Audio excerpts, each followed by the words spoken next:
teori terhadap tujuan peningkatan teori belajar dan praktik pendidikan dan pembelajaran interaksi antara stimulus dan respon. Heuristik dalam proses belajar mengajar yang terpenting, orang akan dianggap telah belajar jika mereka sudah menunjukkan perubahan perilaku. Dan teori ini juga proses pembelajaran diartikan sebagai stimulus dan respon. Terus selanjutnya yang kedua yaitu sosial. Guru memberikan percontohan agar merefleksikannya. Teori kognitif ini berbicara tentang kemampuan kognitifnya dengan motivasi yang diri sendiri terhadap lingkungannya. Inti dari ini bagaimana muncul skema atau rencana manusia dalam merepresikan lingkungannya, kapan perkembangan manusia atau saat orang mendapatkan cara baru dan memaknai informasi secara mental. Berdasarkan teori merupakan proses perubahan persepsi pemahaman. Terus yang ketiga yaitu konstruktivisme.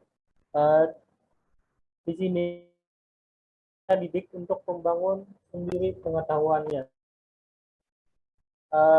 Teori konstruktivisme suatu usaha yang dilakukan untuk membangun tatanan berbudaya modern. Teori belajar ini pembelajaran kontekstual. Dengan kata lain, manusia membangun pengetahuan sedikit dan hasilnya di konteks yang terbatas dan dalam waktu yang direncanakan. Teori ini menekankan pada seseorang untuk belajar menemukan bakatnya, menambah pengetahuan atau yang dimilikinya dan untuk mengembangkan dirinya sendiri. Selanjutnya nomor 2, jelaskan model-model bentuk berdasarkan teori konstruktivisme. Inquiry. Di sini pembelajaran tidak hanya menekankan perolehan atau jawaban, melainkan juga mendorong keinginan peserta didik dalam melakukan pencarian dan pengembangan kajian serta terus model yang kedua discovery learning, di mana kesempatan untuk menyelidiki dan menemukan pengetahuan dari merumuskan, mengolah, dan mengevaluasi pengetahuan tersebut dilanjutkan oleh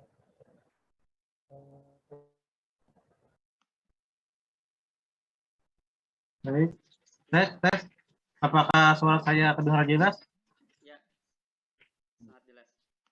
Baik, saya akan melanjutkan pemaparan dari teman saya. Untuk yang ketiga, program based learning.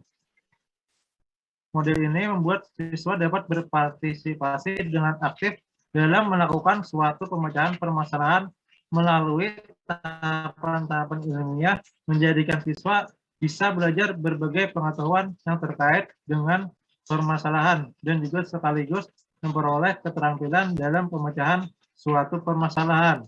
Program based learning ini memiliki kelebihan dan kelemahan dalam pengaplikasiannya.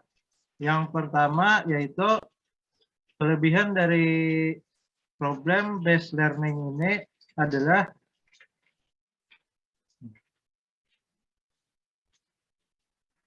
kelebihannya menambah kemampuan siswa serta memberikan kepuasan untuk menemukan pengetahuan yang baru bagi siswa, meningkatkan motivasi dan aktivitas pembelajaran siswa, membantu siswa dalam mentransfer pengetahuan siswa untuk memahami masalah dunia nyata, membantu siswa untuk mengembangkan pengetahuan barunya dan bertanggung jawab dalam pembelajaran yang mereka lakukan, mengembangkan kemampuan siswa untuk berpikir kritis, dan mengembangkan kemampuan mereka untuk menyesuaikan dengan pengetahuan yang baru, memberikan kesempatan bagi siswa untuk mengaplikasikan pengetahuan yang mereka miliki dalam dunia nyata, mengembangkan minat siswa untuk secara terus-menerus belajar, sekalipun belajar pada pendidikan formal yang telah berakhir, memudahkan siswa dalam menguasai konsep-konsep yang dipelajari guna memecahkan masalah di dunia nyata. Dan untuk kelemahan model ini, siswa tidak memiliki niat atau tidak mempunyai kepercayaan diri bahwa masalah yang dipelajari sulit untuk dipecahkan, maka mereka akan merasa enggan untuk mencoba sesuatu hal yang baru. Untuk sebagian siswa beranggapan bahwa tanpa pemahaman mengenai materi yang diperlukan untuk menyelesaikan masalah, mengapa mereka harus berusaha untuk memecahkan masalah yang sedang dipelajari, maka mereka akan belajar apa yang mereka ingin pelajari saja. Nah, untuk yang model pembelajaran yang keempat, yaitu project based learning. Project ini menggunakan project atau kegiatan sebagai media. Model ini menuntut siswa untuk dapat melakukan eksplorasi, penilaian, interpretasi, sintesis, dan informasi untuk menghasilkan berbagai bentuk hasil belajar. Untuk model ini juga memiliki kelebihan dan kelemahan untuk diaplikasikan kepada peserta didik. Yang pertama, kelebihan dari project based learning ini adalah meningkatkan motivasi untuk peserta didik. Yang kedua, meningkatkan kemampuan